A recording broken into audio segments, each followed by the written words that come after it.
All right, so let's jump into some of the history here. So this week I read Rod Stewart's autobiography called Rod, the Autobiography. Very clever title. And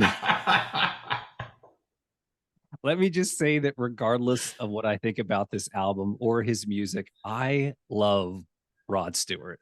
He is hilarious.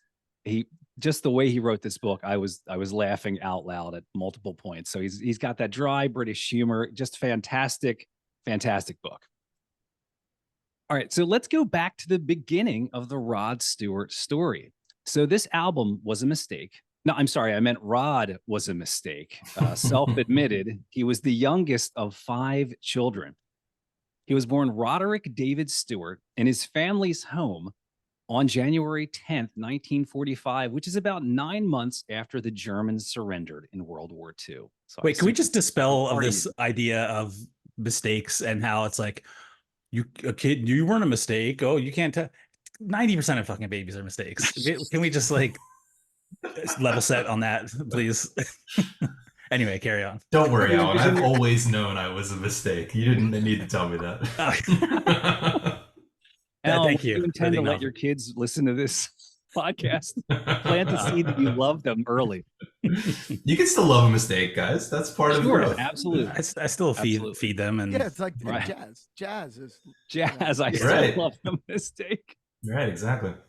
So he had a very tight family growing up. So during World War II, many families would send their kids away up into the countryside to avoid all the German bombs. But his family's philosophy was, hey man, if one of us goes, we're all going to go. So they all stayed in London during the bombings. Now, Rod was obviously born after World War II ended. His father was a Scotsman, very hardworking guy. He worked 12-hour days as a plumber. So Rod grew up in a very working class neighborhood in northeastern London called Highgate. Now, there's a pretty large gap between the kids and the family as well. So, very early in his life, some of his older siblings had already started moving out. When he was born, the nearest sibling in age was 8 years old. So, pretty big gap there. Again, probably a mistake. He was a mediocre student, wound up going to actually the same secondary school where Ray and Dave Davies from the Kinks went. Small Hmm. world, right? So, he likes to think that maybe, sorry.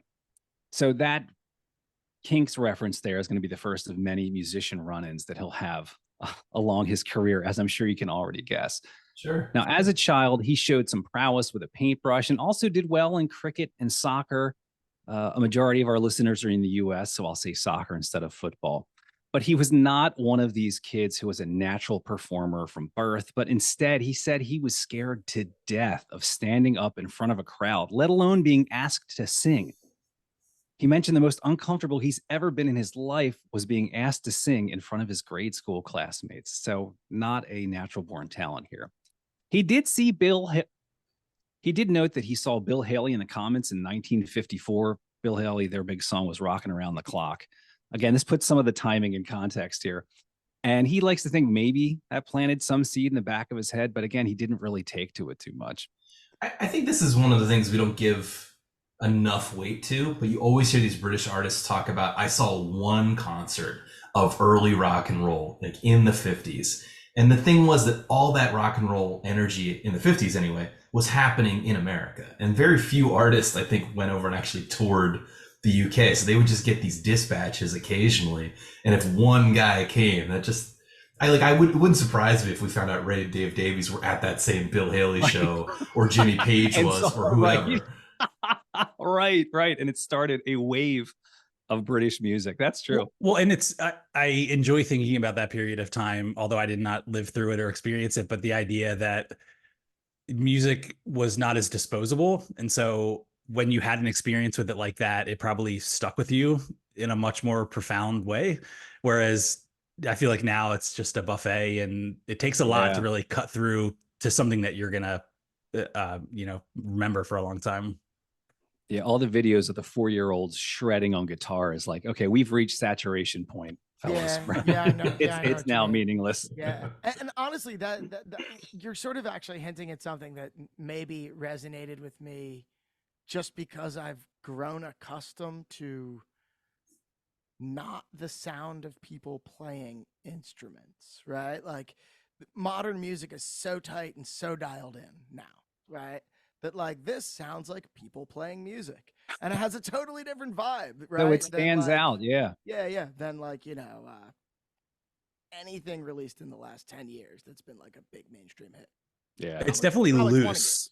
Yeah, There, very loose. it's loose, but I will say, like, I do enjoy this style of music. Like, I wouldn't say I'm the biggest Rolling Stones fan or anything like that, but I do enjoy the sort of like ramshackle blues R&B esque stuff that they were doing, and there are elements of this that, again, when I mentioned the vibe test, that it's up my alley.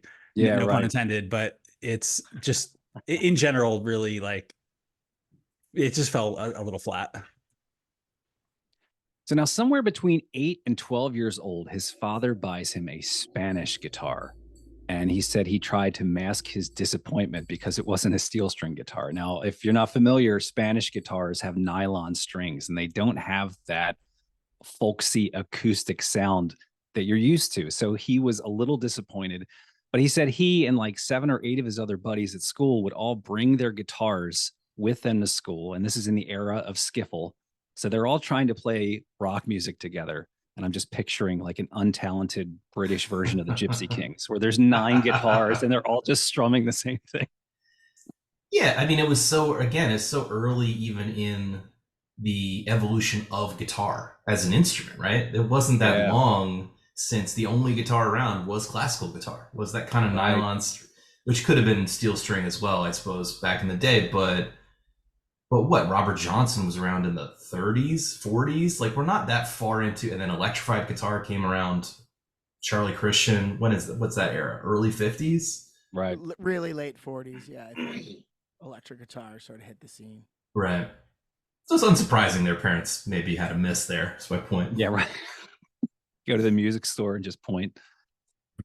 So he leaves school at 15, which was something you could do in 1960 in England. And he kind of stopped his schooling there. Now, he dabbled in soccer a bit and even tried out for a soccer club called Brentford FC, who today are actually in the Premier League.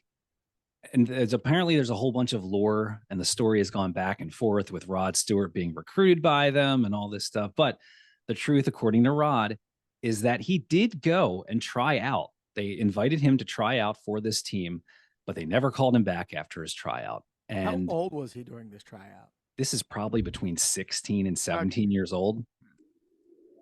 So, Well, that's when these guys have to start playing seriously. I think I watched the Beckham documentary not too long ago. oh my God, He right. basically joined Manchester United when he was like 15. Yeah. They You know, even- like not for the show yet, but on the training squad and like to get him ready, right? Yeah. Even the Philadelphia Union, and I'm sure all of the other smaller teams around the US, they have these, what do they call them? Like the feeder teams, Farm where it's teams like- or something. yeah, where you get the kids and they go to school at the soccer training field and they spend, 6 hours a day training. So anyway, it ran deep in his family, ran super deep. And his father was a huge soccer fan. In fact, his father was late to one of his own daughter's weddings because he was in a soccer game that was tied and ran into overtime. And Rod still thinks that his father was probably crushed by him not making it onto the Brentford team, but Rod quickly got a job at a wallpapering company. So that's kind of Well, look, I mean, when you're that close to the first ever goal being scored in soccer history, you have to stick around because you just never know. You want to be there when it happens. Sorry, our UK fans. I find soccer thrilling, for the record. I agree. I agree. Yeah, I'm just, I love soccer. It's I'm really reaching for some low hanging fruit here. called pandering here. Yeah. So this wallpapering gig is the start of a long line of random jobs, but something he did take away from all these jobs was that he hated physical labor. Now, at this point, he's making some money and it starts. That's Start- a classic youngest child kind of thing to say, though, isn't it? I do not want to do this my whole life. Wait a minute, I never had to Car lift roofing. a finger for anything in my life. What is this? I want one of those jobs that rots your soul instead of degrades your body. That's the kind of job for me. So at this point, he's making some money. He starts to take an interest in his own appearance. And this was the perfect time to do that. I forget the episode. Maybe it was the Beach Boys where we started talking about this concept of the teenager. This was a new thing, and marketers were starting to realize there's this group of impressionable youths. We can sell stuff to them. And he fell right into that. So he started worrying about how he looked, buying clothes, started buying cool clothes and playing with his hair. And in 1962, he hears his first Bob Dylan album, which was also the first Bob Dylan album. And something clicked in him. This is when the music kind of took over. Now, he had listened to a lot of different music growing up, Lonnie Donegan, Al Jolson, Sam Cooke, but there was something about the mystery in Bob Dylan's voice that to him felt like it embodied the mystery that was America. America was still, again, pre-global times where America was just this mysterious, amazing land off on the other side of the ocean that children dreamt about going to. So from that point on, he wanted to be able to sing and play these songs. So he takes 10 pounds that he had saved up from these jobs. He borrows 30 pounds from his brother to finally get that steel string Zenith acoustic guitar. He even bought a capo, a harmonica, and the harmonica frame. I can't imagine where he would have gotten that idea from. It's the worst purchase I ever made, personally. The harmonica frame, it's so useless. I have one of those, and Could've it got does a couple nothing. Of packs of cigarettes and Yeah. called it a day. You can only use it for Dylan or Billy Joel songs. Those are the only two things that you can do. I mean, it does plenty, but as soon as you put it on, you realize it was a mistake. There's no turning back. All right, right around this time as well, he officially enters his beatnik phase. So he starts growing his hair out, and he even stops bathing because, according to him, stinking was a very important part of being a beatnik. Now, what goes along? Can I just pause right there? Yeah. So this experimentation does not stop, right? Because like he goes all the way through to his like David Bowie Labyrinth phase, right? That he never quite pulls out of, right? Yeah. He looks like he's like a reject from the cast of Hocus Pocus or something. A solid reference God, right there. So this starts early, and he It loves does, this yeah. shit. And the beatnik movement too was all about protest movements, protesting against nuclear weapons. And so he saw them more as traveling folk shows. So he would go to them just as an excuse to sing and to play Woody Guthrie songs. And usually it was an easy way to get laid as well. So he started to settle into the Brighton scene. Brighton is an area south of London along the coast, which became Beatnik Central. And it's here that he starts to realize that he's got a voice that people actually enjoy listening to. But he's basically a weekend warrior when it came to being a beatnik. He wasn't the real deal because he would take the train back home and go to his parents' house and occasionally shower. So he wasn't the real deal. Well, they don't like manual labor either, I don't think. So Right. Very good point. Crazy. What was the thing on The Simpsons? Wasn't it Flanders where his parents were beatniks and they like flashed like a park and his father's like crazy radiant moonbeams and like doing like slam poetry anyway. Someone spilled ink all over my poems. Yeah, everybody's snapping.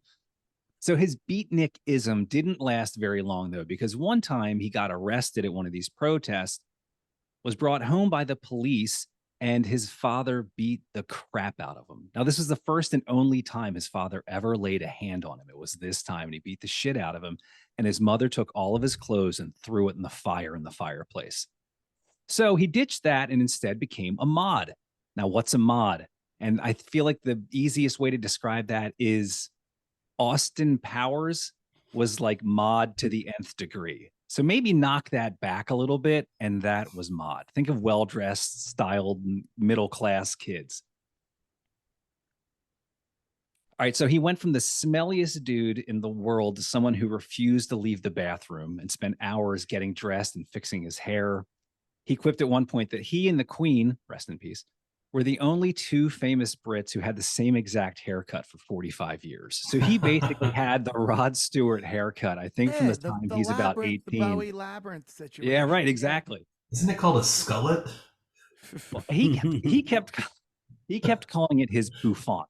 or a Ah. boof, as they would call them in the 60s. You know, this just occurred to me. You brought up at the top how his father was just like a real hardworking man, you know, just like a salt of the earth kind of dude. He must have been, because if he kicked the shit out of some dude who just got cut from like a professional soccer team who's like 30 years younger than him, right? Like you are carved out of wood. You've been Right. storing up some shit. Yeah, Right. yeah. Got serious old man strength. All right, so the year's 1962. Rod is around 18 years old, and he starts going hard on the mod scene and getting into the music scene as well.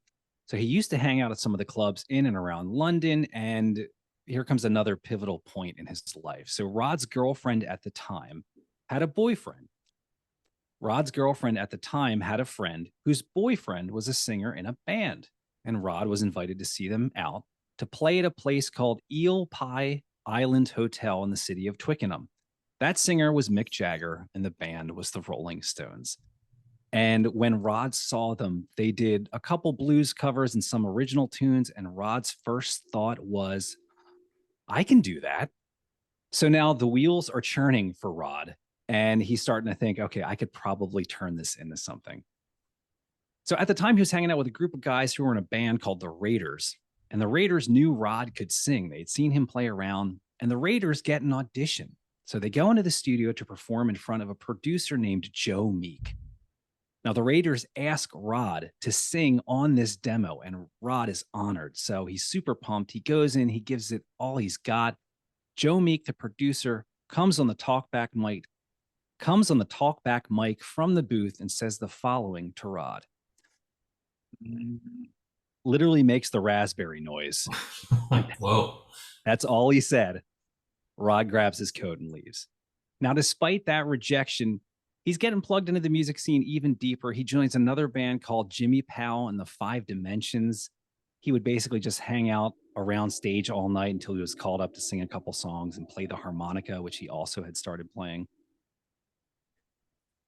But Hands even free, with of that, course. say it again. Hands free, of course.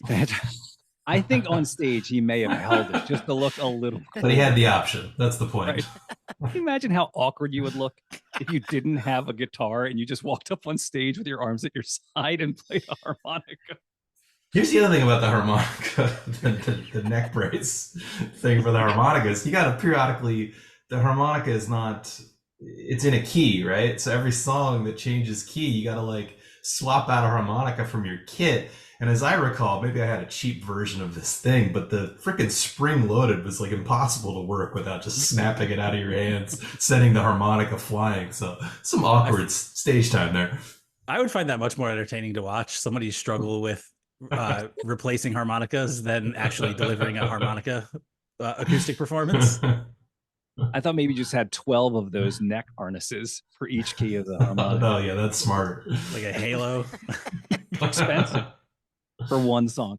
All right, so Jimmy Powell and the Five Dimensions. Rod claims that he sang better than the lead singer, so they showed him the door.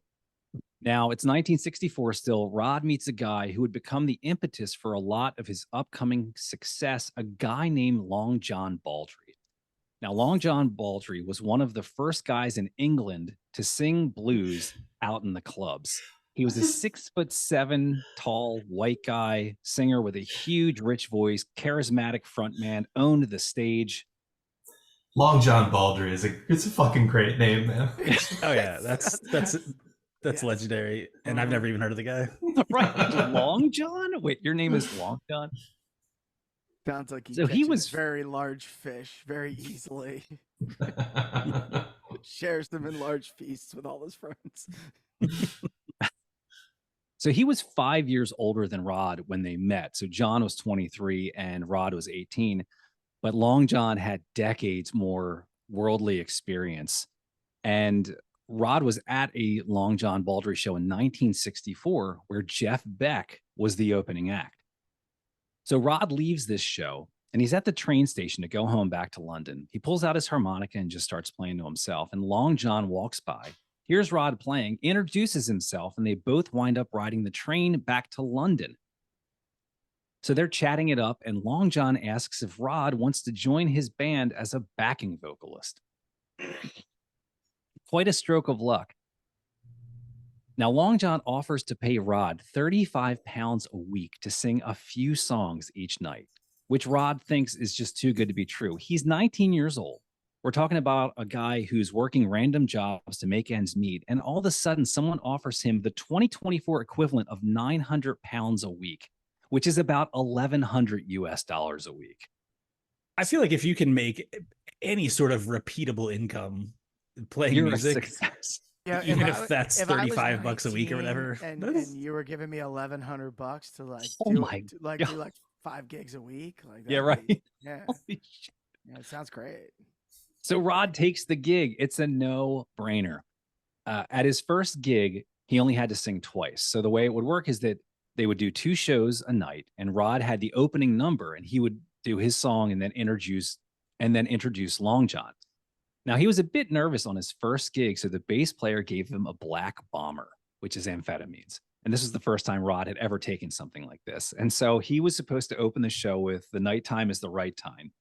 is that really going to make you less anxious, though? I feel like wouldn't that have the opposite effect? I don't know. Well, maybe- This must be different times because we're all drug experimenters here, but I would never have taken a drug for the first time before going on stage. It's Your insane. first If gig. somebody was like, "Yo, man, I got I got a solution for what ails you. Just chomp down this black bomber."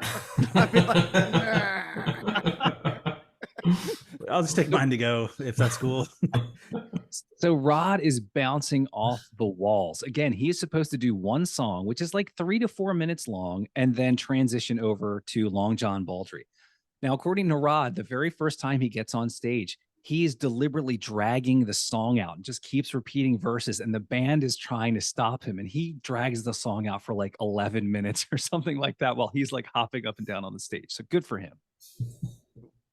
Is that just to sort of milk the exposure, or No, I think he just had never had anything, he basically. didn't know how to wrap it up or A anything? stimulant, and so he was just going crazy. I don't think he realized time was passing and just kept singing. So Long Rod is- John bellows from the side of the stage. Who gave him that black bomber? So Rod is doing pretty well. They're playing 5 to 7 nights a week all over England. They're playing at colleges, sometimes doing 3 gigs a day on the weekend.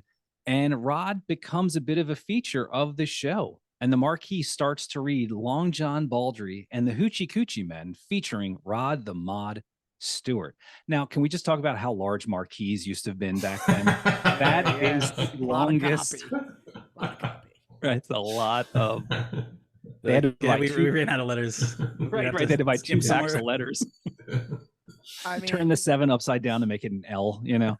I mean, seriously, do people even have the attention span to read that these days? It's- yeah. That's longer Nowadays, than an no. Onion headline. So now when it comes, this is also when Rod starts to come into his rock starness. And he said that his specialty for picking up chicks at the shows was to be hanging out at the gig. He'd be there early and he would start chatting up a girl.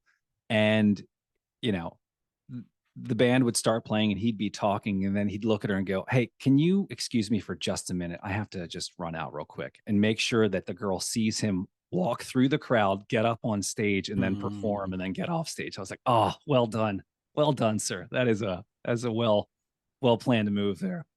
Yeah, I mean, you got to work those angles. That's leaving meat on the When you're bones. 19, and on the Black Bomber, you know, you have right? to take. Yeah, I in- think that was post Black Bomber, maybe, that he started doing that. So Long John and his band and Rod, they keep getting better and better gigs, but they're still playing cover material. But he's making a solid living.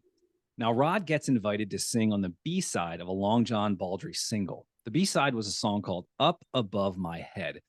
And it's funny to look back that this is the first time he's really on tape. And it's funny to see how green he was.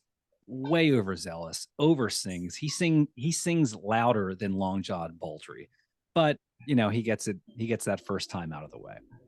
So despite that performance, Long John takes Rod under his wing and helped kind of groom him into the performer and the frontman and the singer that he becomes. So we're in 1964 now. And two guys named John Rowlands and Jeff Wright see Rod perform with the Long John Act, and they approach him after a gig and offer to be his managers. He waits 2 weeks, but he eventually agrees to it. Now, these two guys, Rowland and Wrights, have got this young, hot talent. They now need a demo to start pitching him to record labels.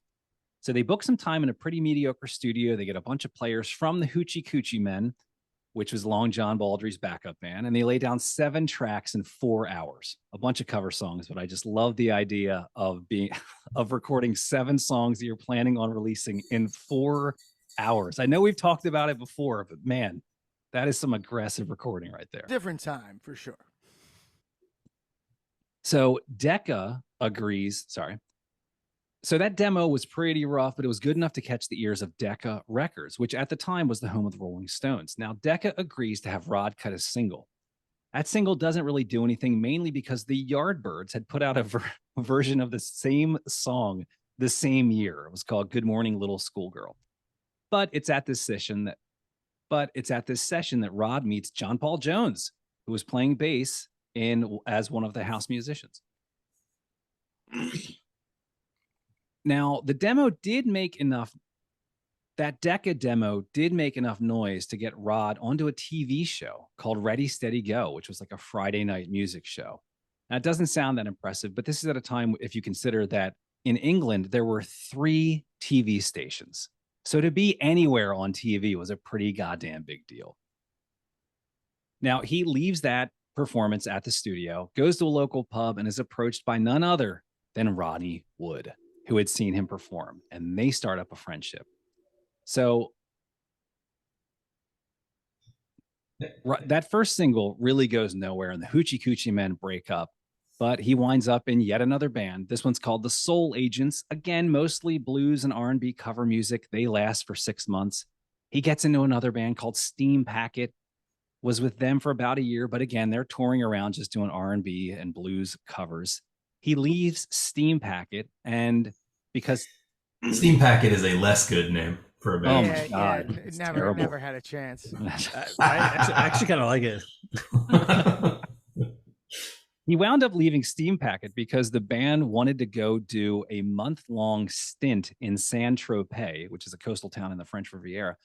And they couldn't make the money make sense if they brought everybody in the band. So they basically just all either drew straws or told Rod he wasn't invited so that they could go on this month-long performing vacation. So he leaves that band. He joins another band called Shotgun Express. He stays there for 8 months, but he's getting fed up. He feels like his career is stalled, and he realizes he needs original material, which is really funny because the album we're going to talk about a little bit has so little original material. But anyway, it's 1967, and after seeing Jimi Hendrix play at the Cromwellian, which is a bar and discotheque, a year earlier, Rod is back at the same venue and sees one Jeff Beck.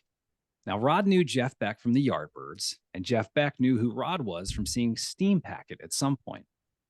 So after this gig at the Cromwellian, Rod and Jeff start talking about putting something together. And Jeff had an idea for something new that he was calling Chicago Blues, but harder and heavier, something akin to Motown rock. That was his idea. So the Jeff Beck group is formed, and Ron pulls in Ronnie Wood to play bass. And I forget who their first drummer was, but apparently Jeff Beck went through drummers pretty quickly. So now, I love these disastrous band and performance stories. So the band plays its first gig on March 3rd of 1967. And to hear Rod tell the story, it was an absolute disaster. So they were booked as an opener for Roy Orbison, and Small Faces were also on the bill. So only a few songs in, Rod says they were sucking, which is not clicking at all. And somebody actually unplugged all their shit. I don't know if that meant the board or somebody went along and unplugged their amps, either by accident or by mercy. But basically, the stage goes quiet. Mercy. Killing. The stage manager lowers the curtain on the stage, which hits Ronnie Wood and almost crushes him as it's coming down. Then once they all work their way backstage, it turned out that Rod had had his fly down the entire time. So Melody Maker said this debut performance created a very poor impression. I've been in a couple gigs where I wish someone had enacted the slaughter rule and cut us off. It's never happened. sadly. I've been in gigs where playing gigs where they've probably unplugged the bass amp Jesus. during the performance. Looking at you, Phil. No. Oh, right. A member of the Okay. band did it? Oh, yeah. That's I good. requested Ampeg. All right. So the band sucks. Jeff Beck actually pulls them off the tour so they can go practice. Now they go and rehearse for a while and they start playing again after cleaning up their act and eventually cut a debut album for the Jeff Beck group called Truth. Still mostly covers, with 3 of the 10 songs on the album being written by Jeff and Rod. Yeah, Now, that's the one we discussed on Led Zeppelin because it has "You Shook Me" on it. Okay. Which Jeff Beck was very upset that Jimmy Page's new group, Led Zeppelin, went and did a version of, pretty much after hearing it from Jeff Beck. And then I want to say the Led Zeppelin release like predated it or came out right after it. And Jeff Beck was like in tears about it. Like there was no mention. They were like good friends and Jimmy Page didn't tell him about it. Jeff Beck sounds like he could have been a prickly pear back in the day. That's also the one with what is it called? Like Beck's Bordello. Beck's Bolero. Bolero, yeah. Yeah, and that I just feel like that is an iconic sort of like 70s instrumental. Well, 60s, right? 60s, Yeah. Like But that- 66, 67, yeah. I know we do a lot of these things, guys, but that one also came up on Led Zeppelin because Page is on that and John Paul Jones is on that recording, I Right. believe. And so that is what Page credits as the inspiration for like, I got to get a group together with John Paul Jones. And like, he even considered re-getting the same group that recorded that song when he was trying to form Led Zeppelin initially, but that sort of didn't work out. And that's why he recruited Plant and Bonham. All right, so in 1968, to support this Jeff Beck album, they go to America to tour. They land in New York City and they do a 4-night run at the Fillmore East. And I read one description of basically this first gig in the US that said, oddly, however, only Beck, bassist Ron Wood, and drummer Mickey Waller were visible, while a rich, gravelly voice seemed to emanate from nowhere. Supposedly, it was only after a few numbers and thunderous ovations that a shy, frizzy-haired Rod Stewart would step out from behind a stack of amplifiers, Whoa. relieved that he was going to be a success. Apparently, the same gig they showed up the Grateful Dead, but he was so nervous that he basically went and hid, which is like just odd. Well, those songs too, they're mostly instrumental songs. Beck's Bolero, obviously Beck. Jeff Beck is the star of that group. His guitar playing is the star. But even as I'm looking at the track list, there's several instrumental songs. They do a version of Green Sleeves, the aforementioned Beck's Bolero. Do you know what I mean? I'm sure he Yeah, had right. a hard time fitting into the show. Exactly. Always Well, weird as a singer when They don't seem like the kind of act that would showcase a singular person that isn't playing an instrument. Like it, yeah. that never Hence- seemed to make sense to Yeah. me to begin Hence with. the bouffant and shirtlessness. Right. I'm just saying that confidence must have been, and the confidence must have been sapped because probably the big crowd pleaser from the set used to be "You Shook Me" with Rod being featured, and then freaking Led Zeppelin comes out and tanks that. As they do. So they're doing surprisingly well in the US, but they weren't really hitting back in the UK. So early in April 1969, they go back into the studio for about 2 weeks and record Beck-Ola. Beck-Ola? Beck-Ola. How do you pronounce that? That second album? I like Beck-Ola. Beck-Ola? All right. Saying it like an American. And which was Jeff Beck's group's second album. Now, Rod is admittedly not a huge fan of this new album, but it makes it to number 15 in the Billboard charts. And by this point, there's already an us versus him mentality forming in the band, some real animosity that makes the other guys in the band get closer because they have a common, enemy. You can imagine the namesake Jeff Beck flies first class. He takes limos while the rest of the band takes cabs. He's not paying them nearly what he's getting. So there's some anger stewing in this early Jeff Beck group. Wait, so Guys, the best player and most talented person reaped the most benefits? Is that what you're saying? Well, you joined something called the Jeff Beck Group, and then he named the album after himself as well. His last name. I need my last name on the cover twice. What did you expect? Yeah, that's a good point. Very good point. But things start to get really tense when Jeff fires Ronnie Wood and Rod realizes he's not really having fun anymore. And in 1969, at a gig in LA in the lobby of a Hyatt hotel, Lou Reisner, who is the head of Mercury Records, approaches Rod and asks if he'd be interested in a solo album deal. And that's a great point to hit our favorite segment here. This is Rod Stewart by the numbers. All right, now we know Rod Stewart, just an insane recording artist, so you probably won't be surprised with a lot of these. But 10, that is the number of number one albums he has released in the UK. 120, as in 120 million records sold worldwide. Boosh. I didn't know that's- I didn't know 60-year-old ants bought that many records. Right. Are they counting the greatest hits that were packaged up in the Columbia House Ponzi schemes of the 90s? Because that must have had an effect. 2010. That is the year that Rod Stewart received his most valued and distinguished appearance. No, not the Rock and Roll Hall of Fame. He instead appeared on the front of Modern Railroader magazine. Rod is an unabashed model train fanatic and has been since he was a kid. He even brings along his model train gear on tour with him still. So he'll like, how hard is it to be normal? Yeah. part of these his guys rider sucks, is to man. have a table big enough that he can put his big suitcase up, and it's like a mountain scene, and he's painting the villagers or the cars. Yeah, he's deep. Serious. First of all, that is an amazing factoid. That's definitely the best thing I learned this week, just now. But serious question: these guys like to wear the conductor's hat. Doesn't that mess up his hair? Oh, that's a good point. I don't know if he does. He might sacrifice the conductor's hat. You just can't take it off. You Yeah, have- right. It's all or nothing. And definitely don't call it toy trains, because you will catch an earful if you refer to it as toy trains. Any of our model railroad contingent out there, I apologize if you feel a little.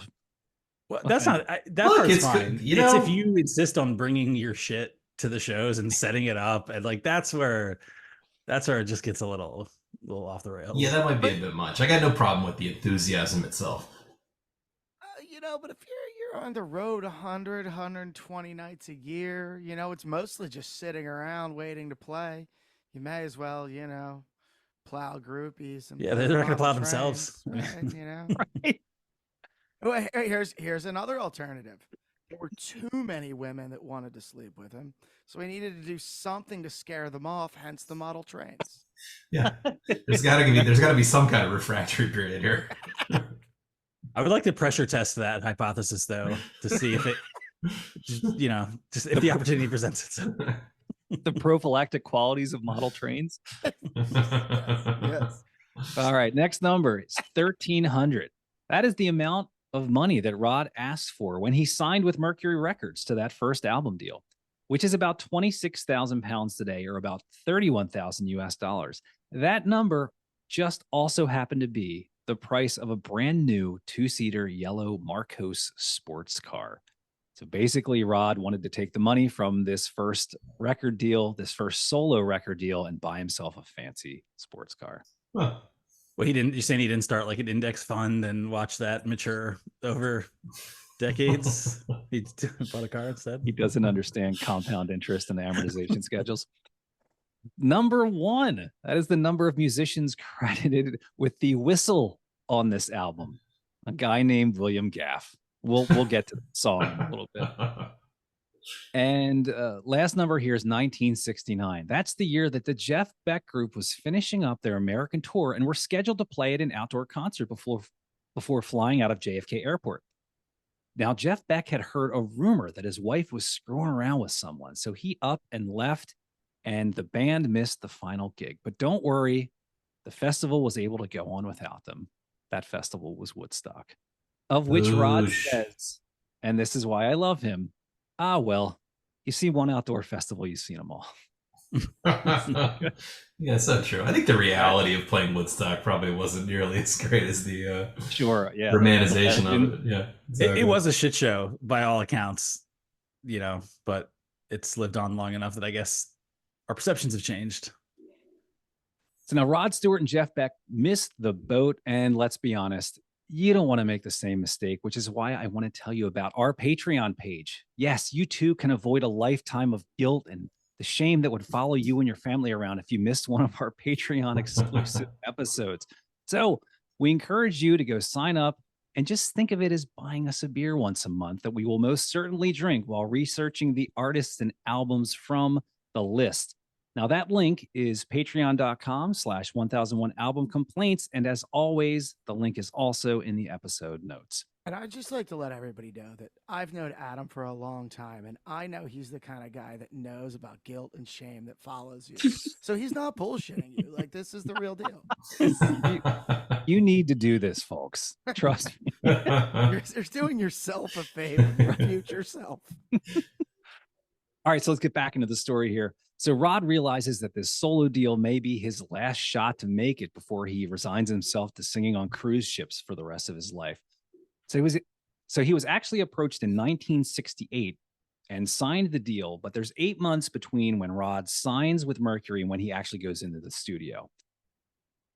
So he records his first album before that last USA tour with Jeff Beck in 1969. Now, for this solo album, Rod gets a bunch of his old friends and bandmates to perform on that album, including Ronnie Wood, Ian McClellan, who's a key player from Small Faces, and Mickey Walla from Steamhammer on drums. Now, that first album is called... Hold on, Steamhammer, that's way better. I think you mean Steam Packet. Steam Packet, Oh, yeah. You know what? Hang on. Let me in real time correct. Hang on. I'm digging it was Steam Steamhammer. Packet. It was Steam Packet. Yeah, I think I screwed that one up. Maybe Steamhammer is what they should have been called, but you're right, Steam Packet. I did write Steamhammer. So now his first you solo tried album, to correct it for them along the way. yes, a retrospective.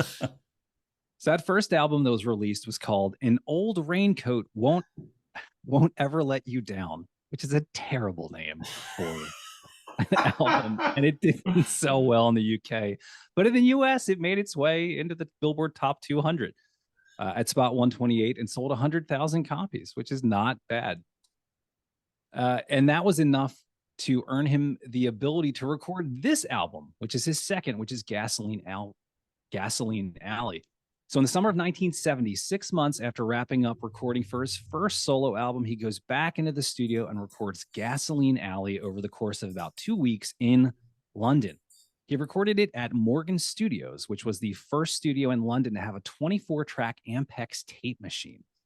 I don't think he really put all those tracks to work. Just a cool little tidbit. He probably could have done this with a single mic in a room. But anyway, the album was released on June 12th of 1970, and it quickly sold 250,000 copies in the USA.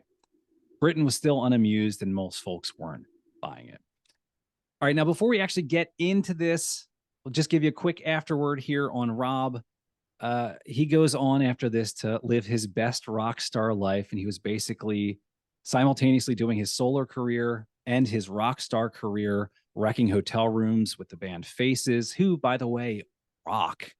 I wasn't at all familiar with Faces. I listened to some of those early live recordings and some of the live videos from the BBC, and yeah, man, They're rocked, awesome. dude. Yeah, They're Faces are great. Yeah. Well, just a point of clarification, because this has always been confusing to me. There was a band called The Small Faces, which did not contain Rod Stewart. Right. Then they kind of broke up, half reconfigured themselves as Faces, Faces, right? which then had Ron Stewart and Ronnie Wood join, and they rock. And just because I just discovered this, guys, there's a Small Faces record on the list and a Faces record on the list. And this is the best part. The Small Faces record title, I've never listened to a note of this. It's called Ogden's Nut Gone Flake. So listen, now I'm intrigued. the naming of this shit is really, it's kind of a bad place at this point in time. All right, so the Raincoat album title is the second worst album title on this episode. But like we say, we like to leave a little meat on the bone because of the Faces album that is also on the list. So we can get more into Rod whenever we cover that album. All right, so gents, what do you say we start picking this album apart? What do you say we dive into some tracks? Let's do it.